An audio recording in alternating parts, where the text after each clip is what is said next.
नमस्कारम। एकांत the perfect place में आप लोगों का स्वागत। आशा करता हूँ कि आप लोग बहुत ही शानदार और ज़बरदस्त तैयारी कर रहे होंगे। Political science civics one go में कोशिश करता हूँ कि माइंड मैप के हेल्प से, with help of mind map, आप लोगों के लिए बेहतरीन कंटेंट आप लोगों को अवेलेबल करवाया जाए, जिसमें कि बहुत कम समय में आप मैक्सिमम आउटपुट ले सकें। क्योंकि शादी का सीज़न चल रहा है और आसपास में बैकग्राउंड साउंड बहुत होने के कारण मैं बहुत ज़्यादा वीडियोस आप लोगों को दे नहीं पा रहा हूँ।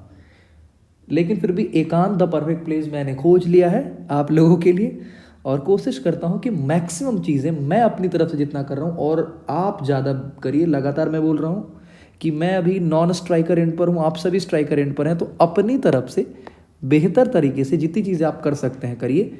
हम लोग वन गो में जो भी पॉलिटिकल साइंस के चैप्टर है आपके, अभी इसके through power sharing, federalism, gender, religion and caste, political parties, outcome of democracy, ये सारी चीज़ें मैं देता हूँ ताकि आप आसानी से इसे रिवाइज कर पाएँ, कम समय में मैक्सिमम आउटपुट निकाल पाएँ। तो पावर शेयरिंग कहा जाता है, शेयरिंग इज़ केयरिंग। क्या है ये? तो ये पावर शेयर करने की बात हो रही है, जिसमें कि शेयरिंग ऑफ पावर्स, ये कहा जाता है पावर और रिस्पॉन्सिबिलिटी के शेयर की बात की जाती है। किसमें? तो डिफरेंट ग्रुप ऑर्गन्स और लेवल ऑफ गवर्नमेंट। अलग अलग ऑर्गन की अगर हम बात करें तो ऑर्गन में लेजिस्लेचर जो रूल बनाता है, एग्जीक्यूटिव जो उन रूल को एग्जीक्यूट करता है, और जुडिशियरी जो चेक एंड बैलेंस का काम करता है, जो देखता है कि ये लोग काम सही तरीके से कर रहे हैं कि नहीं कर रहे हैं। तो पावर शेयरिंग इन्हीं के बीच में होता है, लेजिस्लेचर, एग्जीक्यूटिव और जुडिशियरी, इनके बीच में पावर शेयर किए जाते हैं। ठीक, पावर क्यों शेयर किया जाता है? पावर शेयरिंग, जैसे किसी भी टॉपिक में हम ये देखते हैं कि पावर शेयरिंग क्या है, ये क्यों किया जाता है, पावर शेयरिंग कैसे होता है, क्यों ज़रूरी है, पावर शेयरिंग नहीं होगा तो क्या होगा, कॉन्फ्लिक्ट होगा, डिस्ट्रेस होगा, इक्वालिटी नहीं होगी, डिस्क्रिमिनेशन होगा, भेदभाव होगा। नॉर्मली आप देखिए, अगर सही तरीके से घर में भी लगातार अगर आप देखें कि दो बच्चे हैं और एक ही बच्चा फ़ोन यूज़ कर रहा है, तो ये कहा जाता है कि अरे देखो पूरे दिन वो फ़ोन यूज़ करता है, हमको छूने तक नहीं देता है। क्या है? एक प्रॉपर शेयरिंग नहीं है। Sharing is caring. तो गवर्नेंस के लिए भी distribution of power, separation of power बहुत इंपॉर्टेंट होता है, जिससे कि हम डिस्प्यूट को कम कर सकते हैं, डिस्प्यूट को मिनिमम कर सकते हैं, ख़त्म कर सकते हैं, डिस्क्रिमिनेशन को रिजॉल्व कर सकते हैं, डिस्ट्रस्ट को हम ख़त्म कर सकते हैं। जो लोगों में विश्वास नहीं होता कि अगर पावर सेंट्रलाइज्ड हो, ठीक है। तो दो एग्जाम्पल के थ्रू यहाँ पे बताया गया है आपको। एक तो बेल्जियम का एग्जाम्पल दिया गया है और एक श्रीलंका का एग्जाम्पल दिया गया है।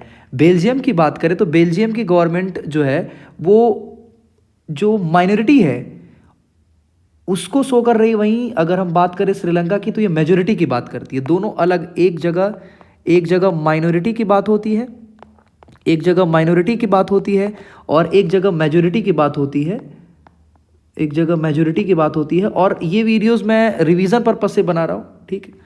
तो होपफुली मैं समझ रहा हूँ कि आप लोग बेल्जियम के कॉन्फ्लिक्ट और ये चीज़ें जान रहे हैं। बेल्जियम, वैसे मैं बताता चलूँ कि बेल्जियम में दो ग्रुप के लोग हैं। एक तो डच लोग हैं जिनका संख्या 59% और एक फ्रेंच लोग है 40% है।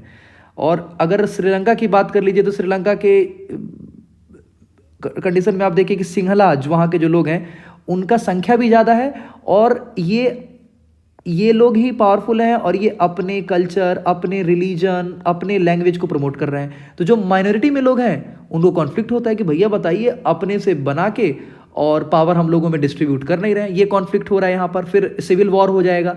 ऑब्वियस सी बात है, अगर पावर शेयर नहीं करेंगे सही से तो लड़ाई होगी कि नहीं। फ़ोन वाला एग्जाम्पल मैंने दिया, घर में एक फ़ोन है, अब दो लोग हैं, एक आदमी खूब यूज़ कर रहा है तो क्या होगा? या रिमोट है, छीना झपटी में आप देखते हैं कि वो गिर गया, टूट गया। तो ये क्या है? पावर का प्रॉपर शेयरिंग बहुत ज़रूरी है। Sharing is caring, that is what it is called. अब भोजपुरी वाला वो नहीं कि पावर यही से शुरू होला यही जा ख़त्म, ऐसी वाली बात नहीं। तो अब हम अगर बात करें इसकी ब्राज़ील के, ब्रुसेल्स की अगर हम बात करें, ठीक है, तो इसमें क्या है, 80% लोग फ्रेंच स्पीकिंग है, 80% लोग फ्रेंच स्पीकिंग है और ये ज़्यादा पावरफुल है। तो बाकी लोगों को ये लगता है, डच लोगों को लगता है कि हमारी संख्या ज़्यादा है और पावरफुल ये लोग हैं, ठीक है। तो कॉन्फ्लिक्ट होता है इन लोगों में।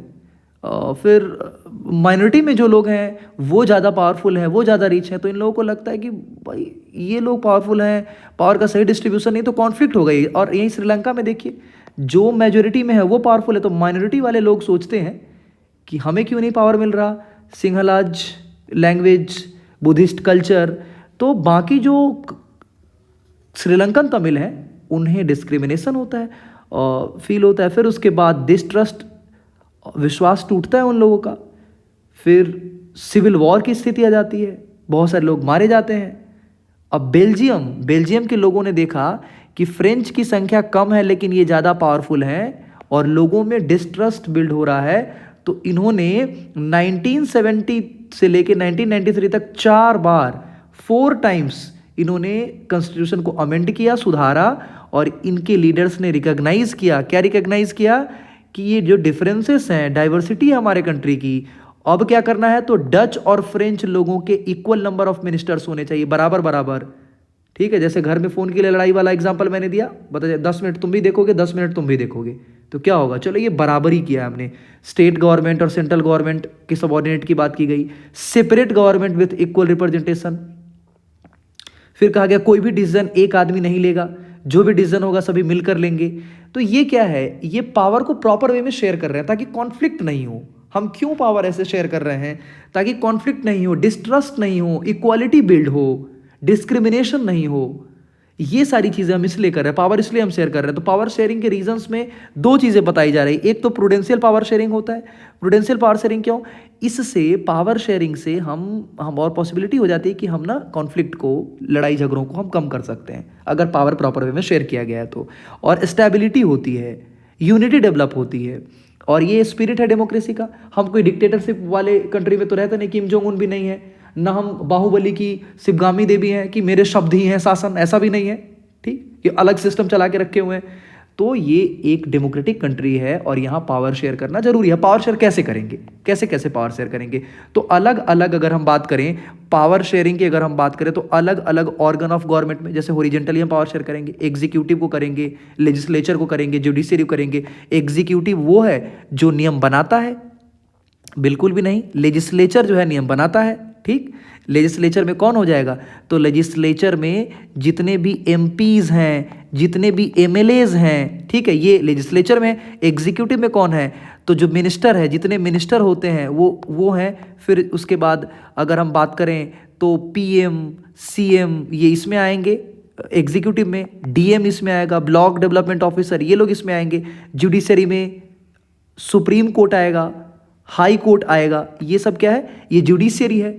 तो हम पावर को बांट दिए हैं कि एक आदमी नियम बनाएंगे जो लेजिस्लेचर में होंगे, ये नियम को फॉलो करेंगे जो एग्जीक्यूटिव होंगे, और ये देखेंगे चेक एंड बैलेंस के तरीके काम सही तरीके से हो रहा है कि नहीं हो रहा है। इससे होगा क्या, होगा काम बेटर तरीके से हो पाएगा। जैसे शादियों में भी आप देखिए, सबको बताया जाता है कि पंडाल के बारे में ये सोचेगा, डेकोरेशन का काम ये करेगा, पत्तल ग्लास का काम ये करेगा। ये क्या है, ये सेपरेशन ऑफ पावर है, ठीक है। पावर को सेपरेट किया गया है। अच्छा, अलग अलग प्रेशर ग्रुप। अब अभी देखिए फार्मर्स का प्रोटेस्ट, अगर आप जो लोग न्यूज़ से अवेयर होंगे, फार्मर का प्रोटेस्ट चल रहा है, स्टूडेंट प्रोटेस्ट करना शुरू कर देते हैं कि पेपर लीक वाला भी आपने मुद्दा देखा। तो ये क्या है, ऐसे लोग जो कि लेजिस्लेचर, एग्जीक्यूटिव इस सब पे प्रेशर क्रिएट करते हैं, उसे प्रेशर ग्रुप कहते हैं, ठीक है।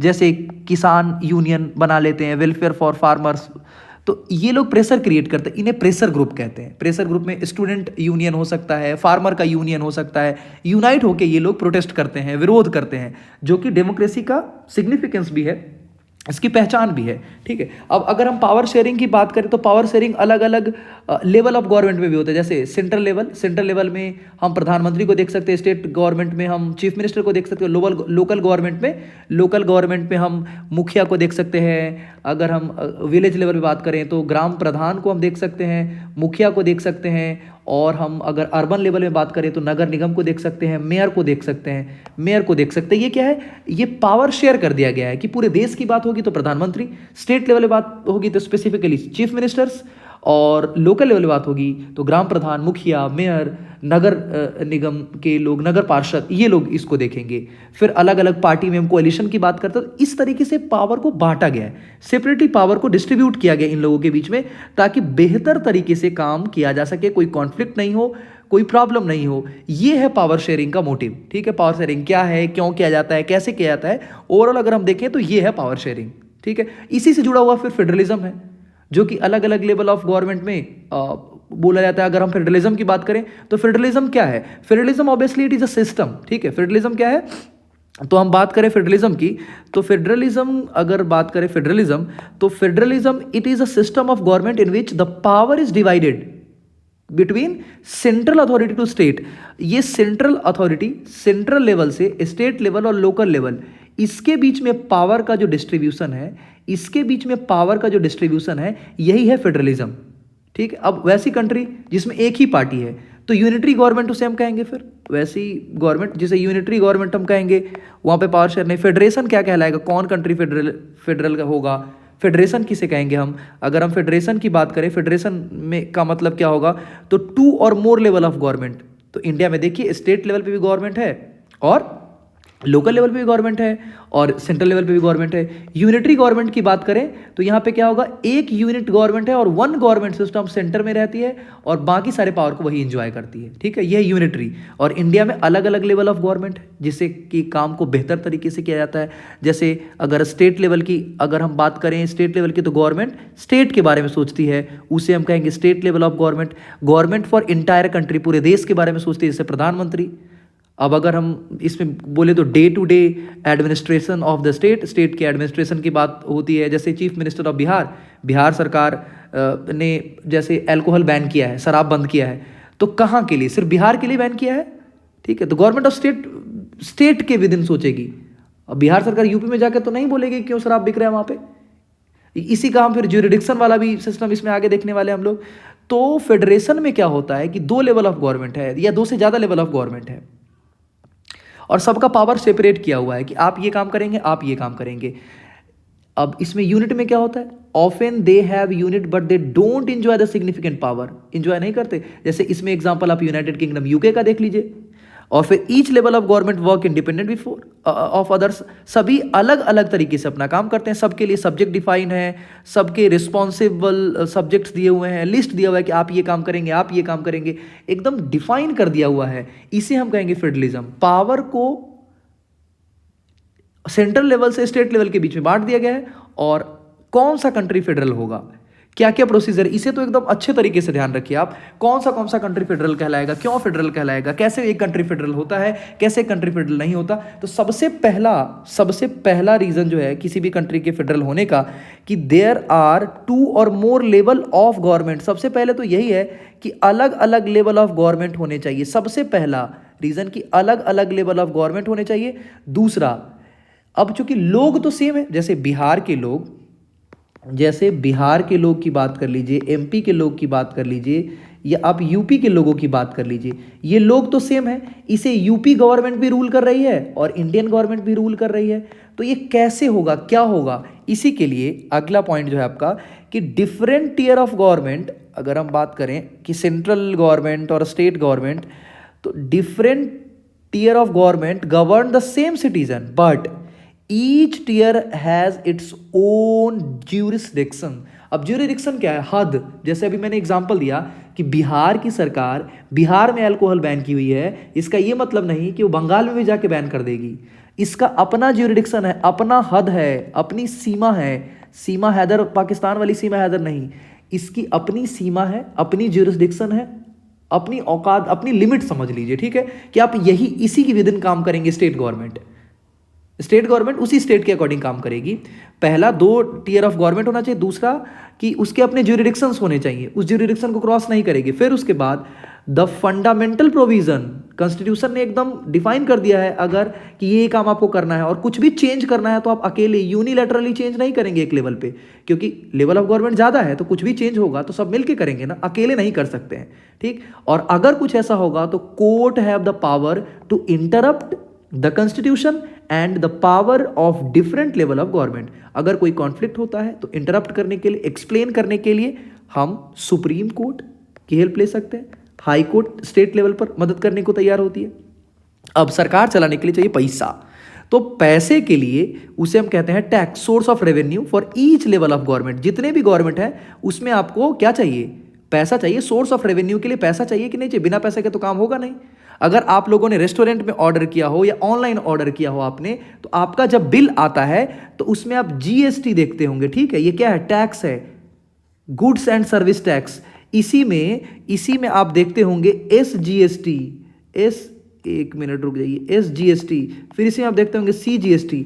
तो आप जो जीएसटी देख रहे हैं, जीएसटी, इसी में एस जीएसटी भी है, जीएसटी भी है, और इसी में सी जीएसटी भी है। C GST for central government, central government के लिए इसमें टैक्स हो जाता है, और ये स्टेट गवर्नमेंट के लिए, S for state government, C for central government. या बिल, जिन लोगों ने भी बिल देखा है, बिल पे करते हैं जब आप ऑनलाइन ऑर्डर करते हैं, रेस्टोरेंट में जाते हैं, पिज्जा बर्गर चाट जो भी, चाउमीन खा रहे हैं आप, ठीक है। अभी एग्जाम है, नहीं जा रहे हैं वो अलग बात है, जाइएगा जब भी तो आप देखते हैं एस जीएसटी सी जीएसटी लगा होता है। तो सी जीएसटी क्या है, ये वो टैक्स है जो सेंट्रल गवर्नमेंट को जाता है, और ये है स्टेट गवर्नमेंट को जाता है। तो रेवेन्यू जरूरी है फेडरल। अब सरकार अलग अलग चलाइएगा तो सबको अपना इनकम देना होगा कि नहीं होगा, बिल्कुल होगा। तो स्टेट गवर्नमेंट को अलग, सेंट्रल गवर्नमेंट को अलग दिया जाता है।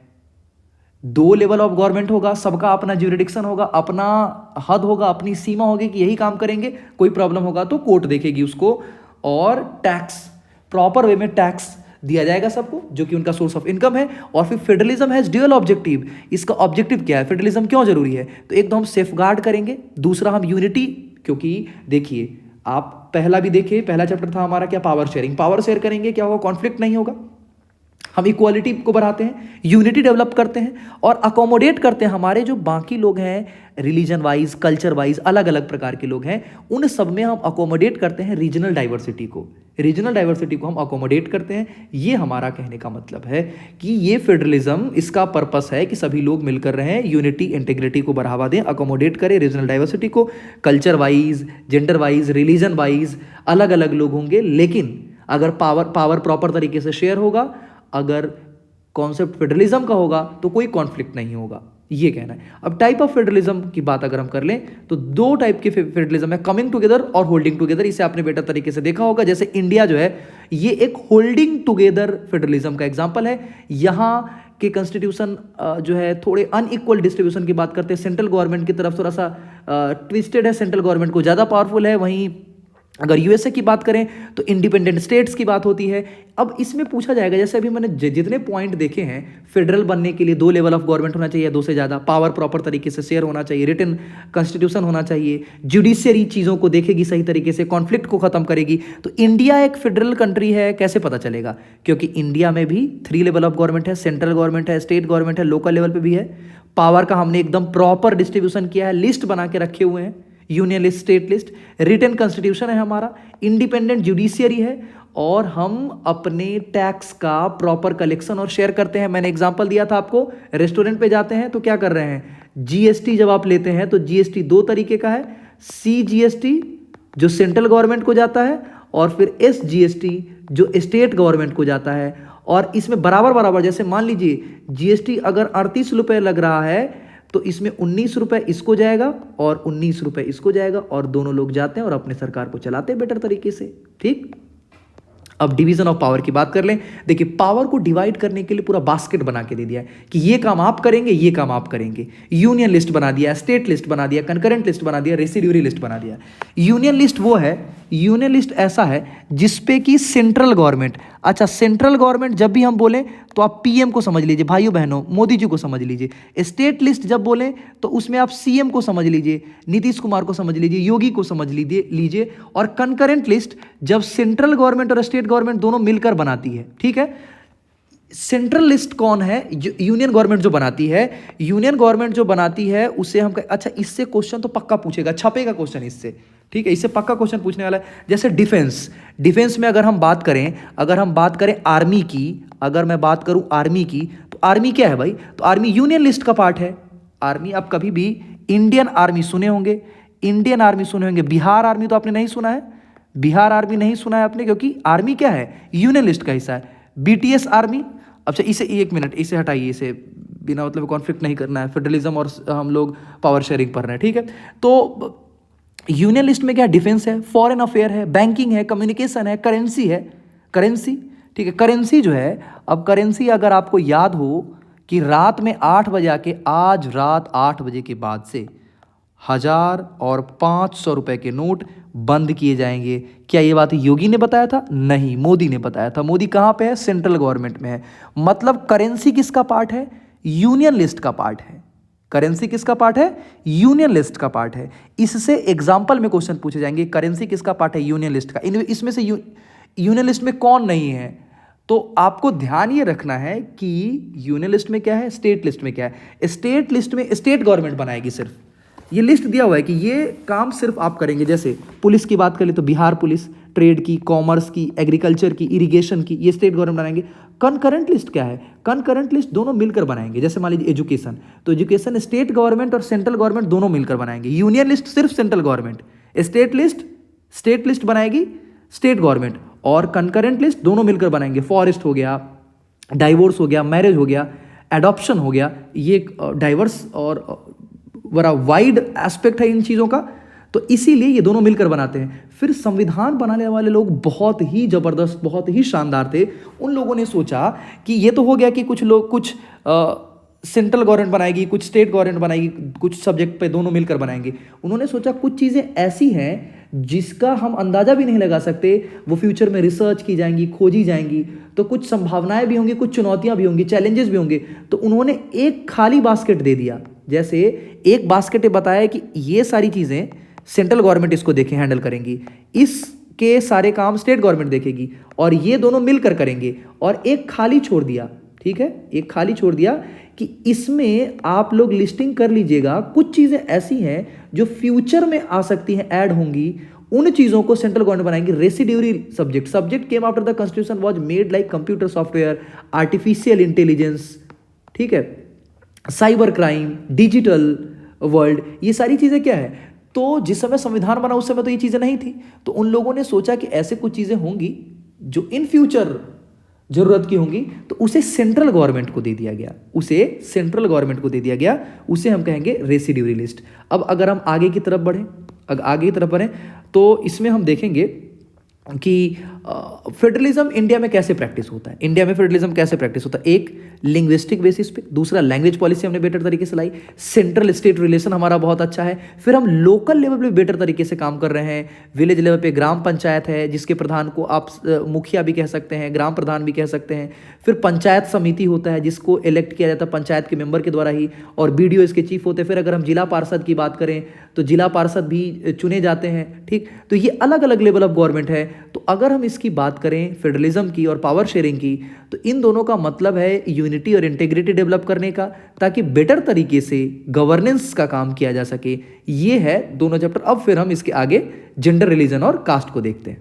जेंडर, रिलीजन एंड कास्ट से भी हम देखेंगे with the help of mind map के थ्रू हम देखेंगे जेंडर, रिलीजन एंड कास्ट, और इन चीज़ों को हम समझने की कोशिश करेंगे। इन सभी चीज़ों को हम समझने की कोशिश करेंगे। पॉलिटिकल एस्पेक्ट सबके देखेंगे। पॉलिटिक्स की अगर हम बात करें तो पॉलिटिक्स में ही हम देखेंगे कि क्या रोल है जेंडर का, क्या रोल है इसमें रिलीजन का, इसमें हम देखेंगे कि रिलीजन का क्या रोल है, और फिर पॉलिटिक्स में कास्ट क्या रोल प्ले करता है। इन सभी चीज़ों को एक एक करके हम लोग देखेंगे। फिर इससे क्वेश्चन कैसे बनते हैं, इसको कैसे फ्रेम किया जाता है, फिर आसानी से आप इसको बना पाएंगे। सेक्स वर्सेस जेंडर, सेक्स वैसे भी सुनने के बाद बड़ा अजीब लगता है, बड़ा नॉर्मल कॉन्सेप्ट है। वैसे सेक्स एक बायोलॉजिकल कॉन्सेप्ट है, लेकिन सुनने के बाद हमें अलग साउंड करता है ये। जेंडर की बात करें, सोशली कंस्ट्रक्टेड कॉन्सेप्ट है ये। अब इसमें अगर हम आगे बढ़े, क्या है, तो एक तो विमेन एम्पावरमेंट और विमेन को फोकस किया गया जेंडर को लेके।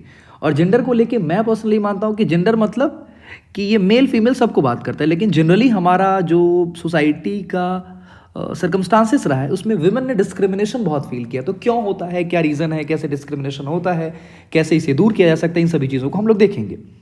जैसे अगर हम बात करें कि विमेन फेस डिस्क्रिमिनेशन, तो इसके पीछे क्या क्या रीज़न है। एक तो लो लिटरेट परसेंटेज ऑफ विमेन, महिलाओं का बहुत कम पढ़ा होना, ये एक बड़ा प्रॉब्लम है, बड़ा रीज़न है। दूसरा, social factor, decline in sex ratio, sex ratio, social factor में और भी चीज़ें आएंगी, लेकिन एक तो सेक्स रेशियो जो है, से मेल फीमेल रेशियो, जैसे मान लीजिए 1000 मेल है और मैं मान रहा हूँ, और इसमें फीमेल लेट सपोज 900 फीमेल है, तो ये एक रीज़न है। दूसरा, इकोनॉमिक डिस्क्रिमिनेशन, इकोनॉमिकली डिस्क्रिमिनेट किया जाता है फीमेल को, इसके भी और भी बहुत एस्पेक्ट हैं, उन चीज़ों को भी हम देखेंगे, इकोनॉमिक डिस्क्रिमिनेशन। फिर उसके बाद जॉब रिलेटेड डिस्क्रिमिनेशन। अगर हम सोशल डिस्क्रिमिनेशन की बात करें तो कैपेबिलिटीज़ की बात होती है। जैसे मैं मानता हूँ कि विमेन डिस्क्रिमिनेशन में एक महिलाएं सेल्फ, ठीक है, एक महिलाएं विमेन वर्सेस विमेन, विमेन भी विमेन के साथ डिस्क्रिमिनेट करती हैं। मेन वर्सेस विमेन, एक पुरुष महिलाओं से डिस्क्रिमिनेट करते हैं। एक महिलाएं खुद से भी, विमेन सेल्फ वर्सेस सेल्फ, वो खुद जैसे मान लीजिए कोई काम है तो कहा जाता है कि ये काम महिलाएं नहीं कर सकती हैं, ठीक, कैपेबिलिटी की बात होती है, तो सोसाइटी ऐसा सोचती है कि ये काम महिलाओं से नहीं होगा। फिर कुछ चीज़ें ऐसी हैं जो महिलाएं खुद कहती है कि हम कैसे करेंगे, हम लड़की हैं, या फिर हम औरत हैं, हम कैसे करेंगे।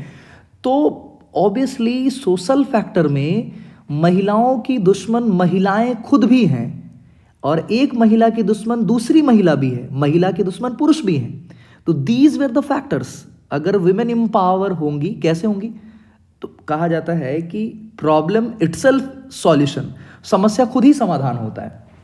तो समस्या समाधान होता है मतलब अगर लो लिटरेसी रेट है तो हम क्या करेंगे, उनको एजुकेट करेंगे, लिटरेसी रेट बढ़ाएंगे उनकी। अब जो सोशल फैक्टर है, सोशल फैक्टर को काउंटर करने के लिए महिलाएं अपनी कैपेबिलिटी डेवलप करें, वो पोटेंशियल डेवलप करें, ताकि वो चीज़ें करके दिखाएं। तो महिलाओं के अगेंस्ट जो वो खुद भी होती है कि हम कैसे कर सकते हैं, हम लेडीज़ हैं, या फिर हम विमेन हैं, दी विमेन, या फिर हम लड़कियां, हम कैसे कर सकते हैं। आप कर सकते हो, कैपेबिलिटी डेवलप करिए। इकोनॉमिक डिस्क्रिमिनेशन, अच्छा, इकोनॉमिक डिस्क्रिमिनेशन में ये भी है कि सेम जॉब के लिए सेम सैलरी और सेम रेमुनरेशन पैसे नहीं मिलते।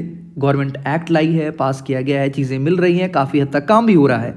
इकोनॉमिक डिस्क्रिमिनेशन में इकोनॉमिकली एम्पावर अगर हो जाती हैं विमेन, एजुकेटेड हो जाती है, जॉब रिलेटेड डिस्क्रिमिनेशन भी होता है। लेकिन again I am telling that कि आप सभी अपनी कैपेबिलिटीज, पोटेंशियल को डेवलप करेंगे तो ये डिस्क्रिमिनेशन खुद ब खुद विद द टाइम खत्म होता जाएगा, और काफ़ी चीज़ें बेहतर हो रही हैं, ठीक है। तो इस प्रॉब्लम को रिजॉल्व करने के लिए लेट सपोज अगर कोई डीएम है, विमेन अगर डीएम है या एसपी है, कोई उसके साथ डिस्क्रिमिनेशन करेगा, उठाएगी सीधे रिवॉल्वर ठोक देगी। कहने का मतलब अगर आप पोटेंशियल डेवलप करेंगे, कैपेबिलिटीज डेवलप करेंगे, then there will be no discrimination, कोई डिस्क्रिमिनेशन होगा ही नहीं। इसीलिए इन प्रॉब्लम को सॉल्व करने के लिए दीज प्रॉब्लम इटसेल्फ सॉल्यूशन। अगर हाँ, अब इसके बाद तीनों topic, gender and politics, religion and politics, caste in politics, इसको भी यहाँ अगर हम समझने की कोशिश करें क्या है ये सारी चीज़ें, जेंडर इन पॉलिटिक्स की बात करें, कास्ट इन पॉलिटिक्स की बात करें, और रिलीजन इन पॉलिटिक्स की बात करें, तो एक तो जेंडर डिवीज़न की बात होती है। जेंडर इन पॉलिटिक्स में देखें तो मेल डोमिनेंस ज़्यादा है। रिलीजन इन पॉलिटिक्स, राजनीति का एक धर्म होना चाहिए, धर्म के आधार पर राजनीति होनी चाहिए, लेकिन राजनीति में धर्म होना बहुत ज़रूरी है। जैसे वैल्यू, ह्यूमन वैल्यू की बात हो, मानवीय मूल्यों की बात हो, एथिकल चीज़ों को हम लेकर आगे बढ़ें, सही गलत के बारे में हम सोचें। लेकिन धर्म के आधार पर राजनीति सही है, लेकिन राजनीति में धर्म को केंद्र में रख लिया जाए, जैसे हिंदू मुस्लिम करने की राजनीति, बंटवारे की राजनीति, ये गलत है।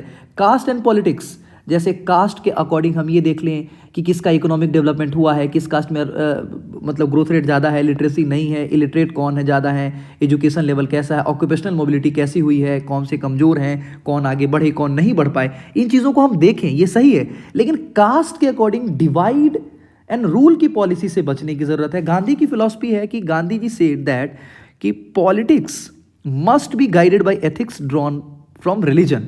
मतलब गांधी जी का कहना है कि पॉलिटिक्स जो है वो एथिकल वैल्यू को लेकर, मतलब रिलीजन जो हमें एथिकल वैल्यू देता है उसके बेस पे हम पॉलिटिक्स करें तो एक बेटर चीज़ है। लेकिन अगर आप धर्म की राजनीति करेंगे, और वैसे धर्म की राजनीति जिसमें एक धर्म को सुपीरियर और एक धर्म को कमतर, एक को श्रेष्ठ और एक को न्यून बताने की कोशिश करेंगे, एक को ज़्यादा अच्छा एक को खराब बताने की कोशिश करेंगे, डिवाइड एंड रूल की पॉलिसी करेंगे, तो फिर वो प्रॉब्लम है। जेंडर डिवीजन और फॉर्म ऑफ हायरकियल डिवीजन की बात होगी, सेक्सुअल डिवीजन की बात होगी।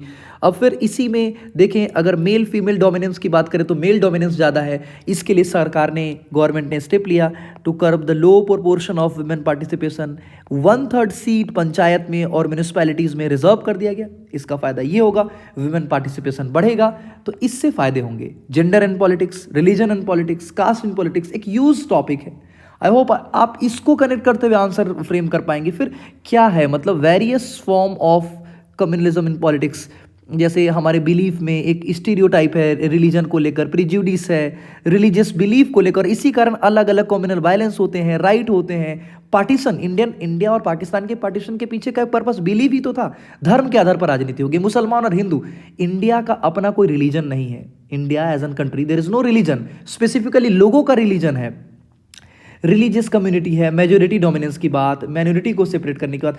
देखिए, जब तक हम पॉलिटिक्स बहुत ही एडवांस वे में नहीं करेंगे, एडवांस वे में कहने का मतलब रिलीजन, जैसे लीडर्स के रिलीजन होंगे नो डाउट, लेकिन उस रिलीजन के बेस पर वो एथिकल हों, ज़्यादा अपने एथिकल वैल्यू को प्रमोट करें, ह्यूमैनिटी को प्रमोट करें, तो वो ज़्यादा बेहतर होगा। कास्ट के अकॉर्डिंग हम उनके ग्रोथ रेट की बात करें, इकोनॉमिक डेवलपमेंट की बात करें, लिटरेसी की बात करें, एजुकेशन की बात करें, ये ज़्यादा बेटर होगा। फिर इसके आगे में बताया गया कि इंडिया सेकुलर स्टेट है। सेकुलर का मतलब क्या है? इंडिया अगर सेकुलर स्टेट है, India is a secular state, इसका मतलब क्या है? इसका मतलब है no official religion for Indian state. Bharat का, इंडिया का अपना कोई रिलीजन नहीं होगा। जैसे अगर हम पाकिस्तान की बात करें, Pakistan is a Islamic state, Islamic state. Pakistan एक मुस्लिम राष्ट्र है, लेकिन भारत एक हिंदू राष्ट्र नहीं। वही नेपाल एक हिंदू राष्ट्र है, नेपाल एक हिंदू राष्ट्र है। अब लोग गीत गा रहे हैं भारत को हिंदू राष्ट्र बनाने की, लेकिन इंडियन कॉन्स्टिट्यूशन के अकॉर्डिंग इंडिया का अपना कोई रिलीजन नहीं है, भारत का अपना कोई धर्म नहीं। हाँ, भारत के लोगों का धर्म है। इसी को लेके आगे बताया गया कि all individuals and communities are free to profess, practice and propagate any religion or not to follow any. मतलब हम किसी भी धर्म को मान सकते हैं, किसी धर्म को छोड़ भी सकते हैं, नए धर्म को अपना सकते हैं, और किसी भी धर्म को हम नहीं भी मान सकते, हम कोई धर्म नहीं मान सकते हैं। और क्या साथ में हमें बताया गया, allows the state to intervene in the matter of religions so as to ensure equality within religious communities.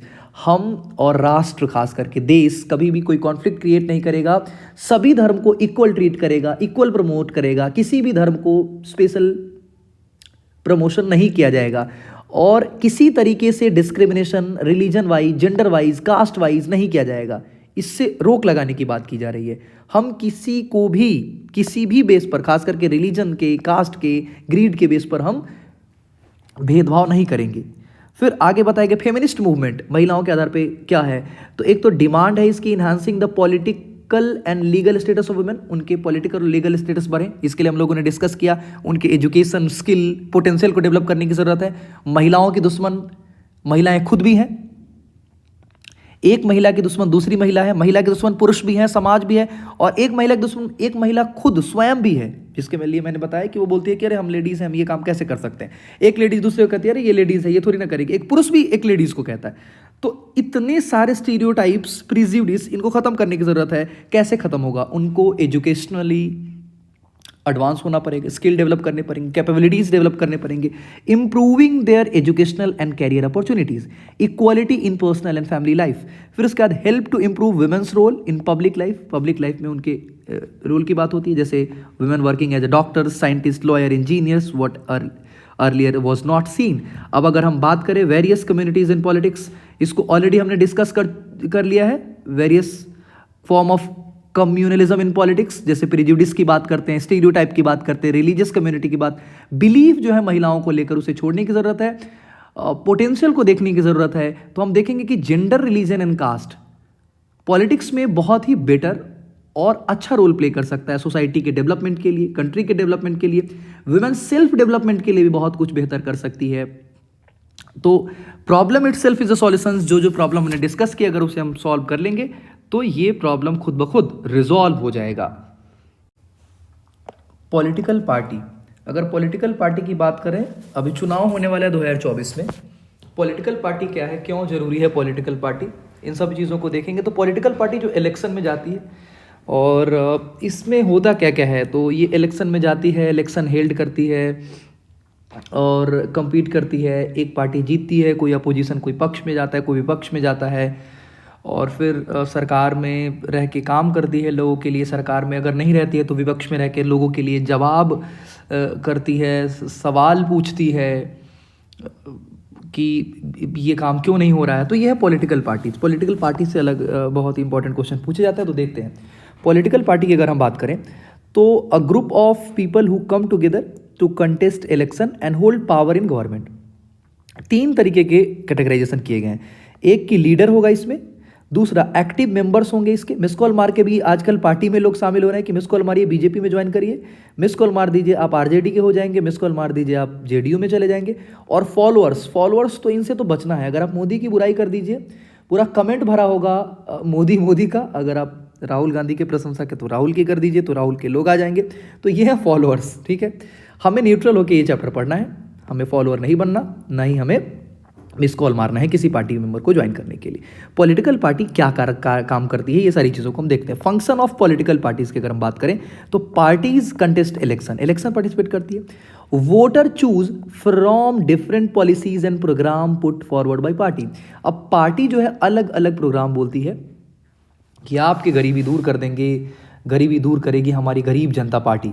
और पता चलता है गरीबी तो वो दूर करती है, लेकिन लोगों की नहीं, अपनी गरीबी दूर करती है।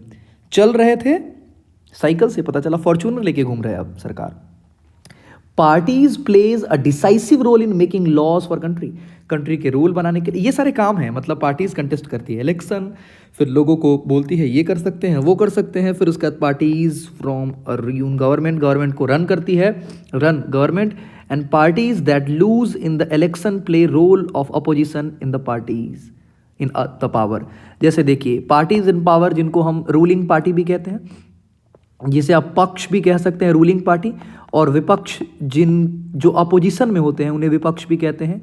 रूलिंग पार्टी आप कह सकते हैं रूलिंग पार्टी, और अपोजिशन कहते हैं। जैसे अभी केंद्र में बीजेपी गवर्नमेंट है तो बीजेपी रूलिंग पार्टी है, और कांग्रेस अपोजिशन में है तो कांग्रेस विपक्ष में है। तो ये क्या करती है, ये क्वेश्चन पूछती है, और ये रिस्पॉन्सिव होते हैं, जो लेजिटिमेट होते हैं, जिनको अकाउंटेबल बनाती है गवर्नमेंट को चुनती है जनता। फिर पार्टीज क्या करती है, तो पार्टीज से public opinion, they raise highlight issues. मतलब पब्लिक ओपिनियन लेती है, इश्यूज हाईलाइट करती है, उनके कॉन्फ्लिक्ट को ख़त्म करने की कोशिश करती है। फिर उसके बाद अगर हम बात करें तो parties provide what, people access to government machineries and welfare scheme implemented by government. Party के इतने सारे फंक्शन है। पार्टी इलेक्शन कंटेस्ट करती है, इलेक्शन में पार्टिसिपेट करती है, और पार्टिसिपेट करने के बाद लोगों के लिए काम करती है। लोगों के लिए क्या काम करती है, लोगों से प्रॉमिस करती है गरीबी दूर करेंगे, और खुद का गरीबी दूर करती है, अपना गरीबी दूर करती है। और फिर पार्टीज गवर्नमेंट फॉर्म करती है। जो पार्टी लूज़ करती है इलेक्शन, हार जाती है, जो पार्टी मेजोरिटी नहीं प्रूव कर पाती है, वो अपोजिशन में होते हैं, विपक्ष में होते हैं, लोगों के लिए काम करती है। तो ये है पॉलिटिकल पार्टी, और ये लोगों के लिए काम करती है। फिर उसके बाद अगर बात करें हम टाइप ऑफ पॉलिटिकल पार्टी की, तो कहीं सिंगल पार्टी सिस्टम है, कहीं टू पार्टी सिस्टम है, कहीं मल्टी पार्टी सिस्टम है। इंडिया में मल्टी पार्टी सिस्टम है, हमें इस पर फोकस करना है।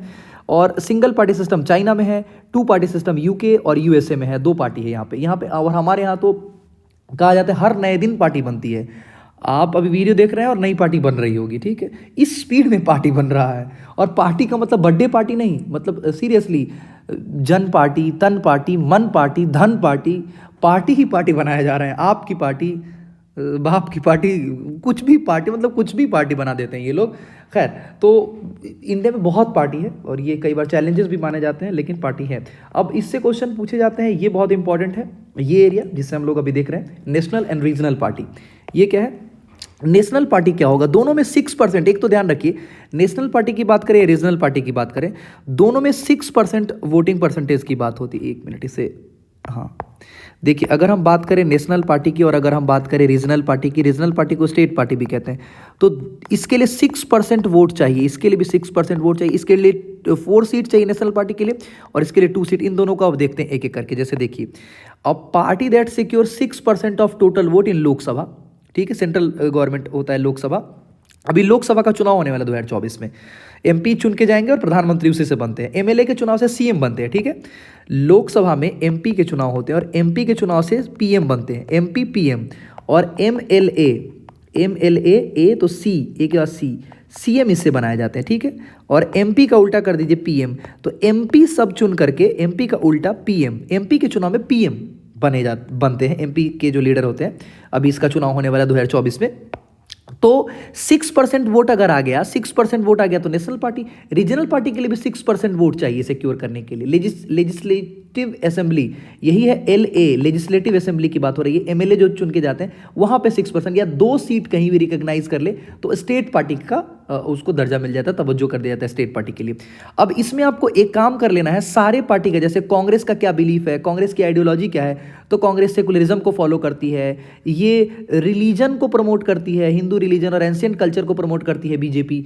तो कौन बनाया? श्यामा प्रसाद मुखर्जी, फिर कांग्रेस को एओ ह्यूम 1885 में। तो सबसे रिलेटेड एस्पेक्ट्स, मतलब किसने बनाया, क्यों बनाया, क्या पर्पस है इसके बनाने का, ये आप देख लेंगे। पॉलिटिकल चैलेंजेस क्या क्या आते हैं, चैलेंजेस ऑफ पॉलिटिकल पार्टीज की अगर हम बात करें क्या क्या चैलेंजेस है, तो एक तो डायनेस्टिक सक्सेशन की बात होती है। जैसे अगर आप आरजेडी की बात कर लीजिए, जैसे कांग्रेस के ऊपर भी आरोप लगाया जाता है, आरजेडी और कांग्रेस की अगर हम बात कर लें तो आरजेडी में लालू यादव इसके चेयरपर्सन होते हैं, फिर उसके बाद राबड़ी देवी बनती है, फिर लालू यादव बनते हैं, फिर राबड़ी देवी, फिर लालू यादव, फिर उसके बाद उनका बेटा तेजस्वी यादव अभी उस पार्टी को आगे लेकर जा रहे हैं। तो ये क्या है? ये डायनेस्टिक सक्सेशन है, मतलब बेटा फिर उसका बेटा फिर उसका बेटा फिर उसका बेटा। तो ये कुछ प्रॉब्लम है, ठीक है। Lack of internal democracy, no meaningful choice of voter, voter के मीनिंगफुल चॉइस नहीं मिलते। मनी एंड मसल पावर, जो पावरफुल लोग हैं उन्हें ही दे दिया जाता है, कैपेबल लोगों को छोड़ करके जो धनी लोग हैं, जो बाहुबली टाइप लोग हैं, उसे ही मसल पावर कहा गया, उन्हें दे दिया जाता है। तो दीज वर द चैलेंजेस। इससे क्या होगा? पॉलिटिकल चीज़ें बेहतर तरीके से स्टेबल नहीं हो पाएंगी। अब रिफॉर्म कैसे होगा? प्रॉब्लम इट सेल्फ सॉल्यूशन, समस्या खुद ही समाधान है। अब एक पार्टी से दूसरी पार्टी में लोग ऐसे आया राम गया राम वाला कॉन्सेप्ट से लोग इधर आए उधर चले गए। तो the supreme court passed an order candidate who contest election affidavit. अब चूंकि अभी हमने देखा कि बाहुबली और बहुत सारे वैसे लोग हैं जो ब्लैक मनी से बहुत सारा पैसा इकट्ठा कर लेते हैं, बुरे लोग हैं, और उनको ही पॉलिटिक्स में शामिल कर लिया जाता है।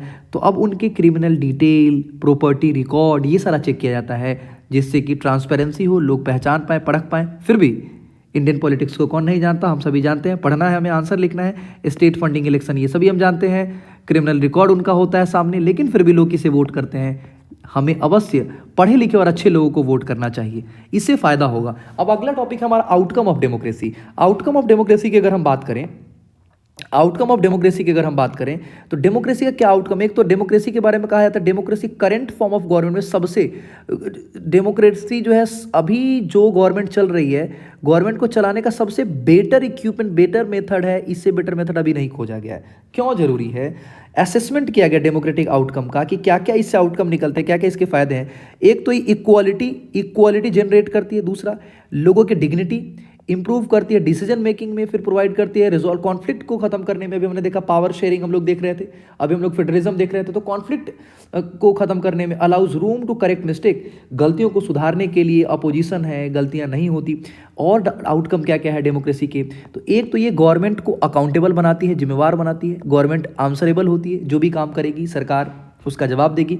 रिस्पॉन्सिव, जैसे हमारा फोन आता है हम जवाब देते हैं, वैसे ही सरकार प्रोसीजर को, नॉर्म्स को फॉलो करेगी, अपने अकॉर्डिंग कुछ भी नहीं करेगी। शिवगामी देवी की तरह नहीं करेगी, मेरे शब्द ही हैं शासन, और किम जोंग उन की तरह भी नहीं करेगी। ये है डेमोक्रेसी। बेटर तरीके से ऑर्गेनाइज वे में सारा काम करेगी, सारे काम बेहतर तरीके से करेगी। अगर गलत कुछ करती है तो अपोजिशन, विपक्ष उससे सवाल पूछेगा, लोग सवाल पूछेंगे, मीडिया सवाल पूछेगी। लेजिटिमेट है वो, इलेक्टेड बाई वोटर्स, वोटर्स के द्वारा चुना गया है, वोटर ने उसे चुना है, और हम अपना मिस्टेक करेक्ट कर सकते हैं। मान लीजिए हमने किसी गलत आदमी को चुन लिया, 5 साल बाद हमें मौका है, हम उसे हटा सकते हैं, यूं हटा सकते हैं, हम फिर नए मेंबर्स को चुन सकते हैं। So these were the things जो डेमोक्रेसी को बहुत बेहतर बनाता है। और करंट फॉर्म ऑफ गवर्नमेंट जितने भी हैं, मोनार्कियल था, राजतंत्र, फिर लोकतंत्र। लोकतंत्र की बड़ी बेहतर परिभाषा दी अब्राहम लिंकन ने, to the people, for the people, by the people, जनता का, जनता के लिए, जनता के द्वारा, शासन जनता का ही है। तो ये एक बेटर फॉर्म ऑफ गवर्नमेंट है अभी जितने भी फॉर्म ऑफ गवर्नमेंट है उसमें, लोकतंत्र।